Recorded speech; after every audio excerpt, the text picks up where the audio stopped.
Habari gani Mwanakeo TV, kama ni mara yako ya kwanza tafadhali subscribe na tano notification. Karibu katika ulimwengu wa siasa. Jina langu ni Diokel TV.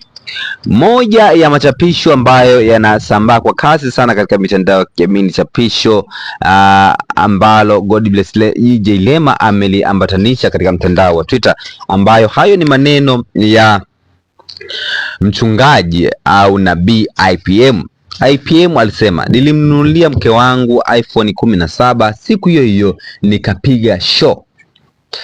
Godbless Ijylema naye ameamua kuja kuchukua maneno hayo pamoja na picha yake nabii IPM, lakini pia kuandika ujumbe mzito kwelikweli katika mtandao wa Twitter.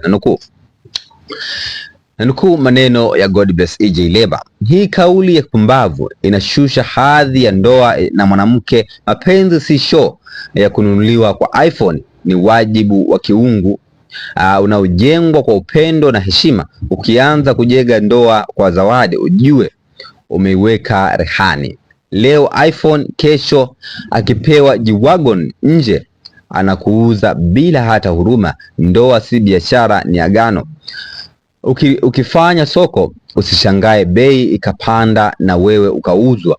Achaneni na hizi ya injili za TikTok. Hayo ni baadhi ya maneno ambayo Godbless Ijylema ameandika katika mtandao wa Twitter. Mwisho kunukuu hayo maneno ya Godbless Ijylema. Lakini maoni yamekuwa ni mengi kwa hichi ambacho Godbless Ijylema amezungumza katika mtandao wa Twitter. Anasema ni ujinga tena unashusha hadhi ya ndoa, kutokana na kile ambayo nabii IPM alizungumza kwamba alimnunulia mke wake iPhone 17 siku hiyo hiyo akapiga show. Lakini katika eneo la maoni, wa kwanza anaitwa Salen, anasema huyu jamaa kila siku nawaambiaga watu sio mchungaji mwenye wito kutoka kwa Mungu, wanakuwa hawaeleweki. Lakini Lato anasema naam. Lakini Dela anasema facts. Mtana anasema turudisheni shehe wetu anyie shauri yenu. Lakini Tazama anasema, anakwambia ulinyimwa mzigo wiki 2 hivi, kama ndoa iko sawa unanyimwaje haki ya tendo la ndoa? Lakini Ziko anasema haya makanisa ambayo hayana taratibu maalum na mchakato wa kufuata hadi kupatikana uwe kiongozi wa kiroho, tutaendelea kuzalisha jamii ya watu wa aina ya IPM wa kutosha.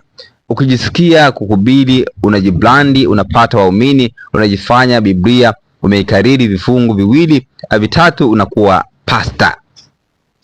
Lakini Tibeka anasema jamani, tusiwabeze hapo. Anaongelea mkewe. Sasa tunabisha nini? Yamkini mke yupo hivyo, yamkini alipata kwa style hiyo, yamkini na kadhalika. Watakuja na wataenda. Anasema hata wewe haupo sahihi, kwa sababu haya mambo hayana kanuni moja, kila mmoja anatoa kivyake.